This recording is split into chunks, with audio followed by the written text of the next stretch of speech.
우리가 함께 묵상할 말씀은 누가복음 17장 11절부터 19절까지의 말씀입니다.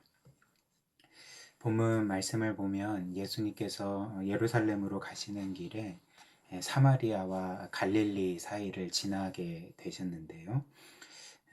그 가운데 어떤 마을로 들어가게 되셨습니다. 근데 그때 본문 말씀과 같이 10명의 나병 환자를 만나게 되셨던 것이죠. 그리고 이 10명의 나병 환자는 멀리서 예수님을 향해 큰 목소리로 이렇게 외치기 시작했습니다. 예수여, 우리를 불쌍히 여겨 주옵소서라고 큰 목소리로 외쳤고, 예수님은 이들을 보시고 14절 말씀과 같이 가서 제사장들에게 너희 몸을 보이라 라고 말씀을 주셨습니다. 그래서 이들은 예수님의 말씀에 순종하여서 제사장에게 나아가고 있는 가운데 갑자기 이들의 병이 나은 것을 깨달은 것이죠. 이 나병으로 인하여서 그렇게 썩어가고 있던 이들의 이 피부와 살과 몸 자체가 완전히 깨끗하게 나은 것을 보게 되었습니다. 그런데 그들 가운데 이제 한 사람이 다시 예수님께 나와서 큰 목소리로 하나님께 영광을 돌리고 예수님 발 앞에 엎드려 감사를 드렸던 것이죠. 그리고 반면에 다른 9명의 사람들은 예수님께 다시 찾아와 그분께 감사를 드리지 않았던 것입니다. 그리고 이런 모습을 보면서 주님께서는 다음과 같이 말씀하셨는데요. 17절과 18절 말씀입니다. 예수께서 대답하여 이르시되 10사람이 다 깨끗함을 받지 아니하였느냐? 그 9은 어디 있느냐? 이 이방인 외에는 하나님께 영광을 돌리러 돌아온 자가 없느냐? 이렇게 말씀을 하셨습니다. 여기에서 우리는 깨닫게 되는 한 가지 사실이 있습니다. 그것은 바로 주님께서 우리를 구원하시고 또 하나님의 은혜를 베풀어 주실 때에 우리가 그 은혜에 반응하여 하나님께 영광을 돌리고 또 그 은혜에 마땅히 감사하기를 원하신다는 것이죠. 물론 주님께서 이렇게 은혜를 베푸시고 또 우리를 구원해 주실 때 우리가 마땅히 하나님께 영광 돌리고 또 감사를 드리는 것을 원하는 것은 주님께서 만약 우리가 마땅히 감사하지 않으면 하나님께 영광을 돌리지 않으면 그것 때문에 뭐 마음이 상하시거나 아니면 우리를 괘씸하게 생각하시기 때문에 이런 명을 하시는 것이 아님을 우리가 기억할 필요가 있습니다. 오히려 주님께서는 우리가 하나님의 구원을 경험하고 그 은혜를 받았음에도 불구하고 감사하지 못하는 것은 사실 바꿔 말하면 그 은혜를 온전히 실제적으로 깨닫지 못하고 또 경험하지 못한 것을 보여주기 때문에 이렇게 그 은혜를 마땅히 기뻐하지 못하고 또 감사해하지 못하고 또 감격하지 못하는 그런 우리의 메마른 영적 상태가 너무나도 안타까운 나머지 주님께서는 오늘 이 본문 말씀과 같이 그렇게 감사하지 못했던 9명의 그 고침받은 자들에 대해서 이렇게 안타깝게 여기셨던 것입니다. 그리고 이런 이유로 주님은 우리가 구원받을 때, 우리가 하나님의 은혜를 경험할 때에 그 은혜에 감사함으로써 마땅히 하나님께 영광을 돌리는 것을 원하시고 또 요구하시는 것이죠. 즉 우리가 그 은혜를 더 깊이 실제적으로 깨닫고 또 누리고 경험해서 그 하나님을 즐거워하기를 그 누구보다도 원하시고 기뻐하신다는 것입니다. 그러나 우리가 하나님의 구원을 경험하고 그 은혜를 받았음에도 불구하고 오늘 본문 말씀의 9명의 그 나병 환자, 고침받은 그 나병 환자와 같이 하나님께 영광을 돌리지 못하는 것, 영광을 돌리지 않는 것, 혹은 하나님께 마땅히 드려야 될 그 감사의 찬양을 드리지 못하는 것은 이제 무엇을 보여줄까요?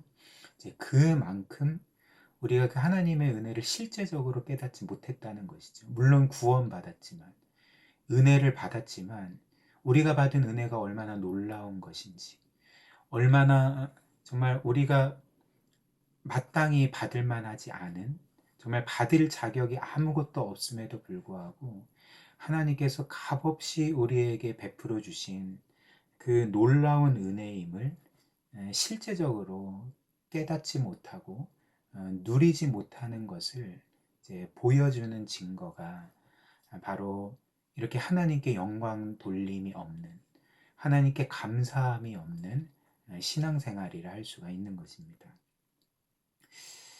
이런 이유로 주님께서는 본문처럼 이렇게 한 사람만 다시 주님께 찾아와 감사를 드리고, 나머지 9은 하나님께 영광을 돌리지도 않고 또 감사를 드리지도 않은 그들의 그런 영적인 메마름에 대해서 안타까워 하시는 것이죠.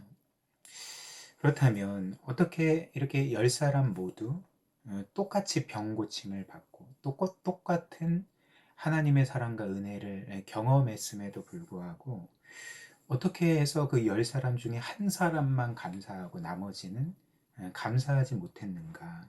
이 이유가 무엇일까요? 그 이유는 어떤 면에서는 간단합니다. 즉, 이 한 사람만이 자신을 향한 하나님의 사랑이 얼마나 놀라운지를 깊이 생각했던 것이죠. 자신이 얼마나 받을 자격이 없는지, 동시에 자신이 받을 자격이 없었지만 하나님께서 한량없는 은혜로 자신에게 얼마나 놀라운 구원을 베풀어 주셨는지를 깊이 생각하고 또 온 마음과 영혼으로 그것을 깨닫고 경험했기 때문에 그는 하나님께 영광을 돌리고 주님께 감사를 드릴 수가 있었던 것입니다. 그리고 반면에 나머지 9명은 분명히 똑같은 은혜를 받았음에도 불구하고 그 은혜가 얼마나 놀라운지를 깊이 생각하지 않았던 것입니다. 그리고 어떤 면에서는 이들이 그 은혜를 당연하게 여겼던 것이죠. 아마도 이들은 이런 생각을 하지 않았겠습니까? 예수께서 지금까지 수많은 병자들을 고쳐주셨으니까 우리도 고쳐주시는 것은 당연한 것 아니야? 라고 하면서 그 예수님이 베풀어 주신 구원과 은혜를 특별하지 않은, 누구나 받을 수 있는 것으로, 일반적인 것으로 여겼던 것입니다. 그래서 그들의 이런 마음이 그들로 하여금 자신들이 받은 은혜에 대해서 충분히 생각하지 못하게 만들었고, 감사하지 못하게 만들었고, 하나님을 기뻐하지 못하게 만들었던 것입니다. 그렇다면 오늘 이 본문 말씀을 우리가 묵상하면서 우리의 모습을 보면 우리는 어떠합니까? 우리 또한 하나님의 그 무한한 사랑과 은혜와 구원을 받은 자들이 아닙니까? 그리고 하나님께서 그리스도 안에서 우리에게 모든 선하고 좋은 것을 약속하셨고 이미 확정적으로 그 모든 것들을 받은 자들이 아닙니까? 그럼에도 불구하고 우리의 실제의 신앙생활에 있어서 우리는 이 모든 은혜에 충분히 감사하고 충분히 기뻐하고 또 충분히 이 모든 것에 있어서 하나님께 영광을 돌리고 있습니까? 특별히 하나님은 우리에게 독생자 예수 그리스도까지 아낌없이 주시지 않았습니까? 이 정도로 우리를 사랑하시는 그 하나님께 우리는 감사의 찬양을 드리고 있고 그 은혜에 기뻐하고 감격하고 있습니까?